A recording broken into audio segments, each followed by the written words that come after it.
আজ ২১শে মার্চ ২০১৯। আজকে ফ্রান্সের কয়েকটি গুরুত্বপূর্ণ খবর পড়ছি আমি মোহাম্মদ ইমাম হোসেন। ফ্রান্সে কঠিন হয়ে গেল অভিবাসীদের আন্ডার এজ কেস মারা। আজ ফ্রান্সের সাংবিধানিক অথরিটি জানিয়েছে ফ্রান্সে এখন থেকে যারা আন্ডার এজ কেস মারবে তাদের বয়স নিরূপণের জন্য বর্ন টেস্ট বা হাড় পরীক্ষা করে দেখবেন। এই হাড় পরীক্ষা এখন থেকে বাধ্যতামূলক করা হবে।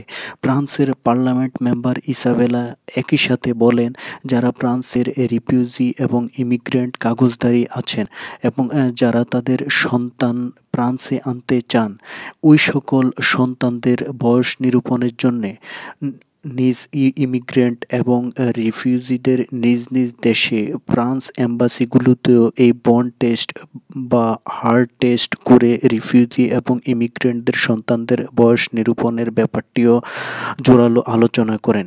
পরের খবরটি হচ্ছে, ব্রিটেন ব্রেক্সিট প্রশ্নে ইইউর কাছে আরও ৩ মাস সময় চেয়েছে। কেননা ব্রেক্সিট প্রশ্নে ব্রিটেনের থেরেসা মে সরকার এখন মহাসংকটে রয়েছে। তবে ব্রিটেনের এই আবদার প্রশ্নে ফ্রান্স প্রেসিডেন্ট ইমানুয়েল ম্যাক্রো আজ তাৎক্ষণিক প্রতিক্রিয়ায় বলেন, যদি ব্রিটেন চুক্তির অঙ্গীকারে ব্রেক্সিট কার্যকর করে তবে এই সময় চাওয়ার বিষয়টি ভেবে দেখা যেতে পারে। আর যদি নো ডিল ব্রেক্সিটের পথেই ব্রিটেন হাঁটে তবে ফ্রান্স এবং ইইউ তাদেরকে সময় না দিয়ে ২৯ মার্চেই তালাক দিতে প্রস্তুত। পরের খবরটি হচ্ছে, আগামী পরশু শনিবার ইয়েলো জ্যাকেট আন্দোলনের ১৯তম রাউন্ডে ফ্রান্সের প্যারিসে মোতায়েন করা হবে ফ্রান্স মিলিটারি।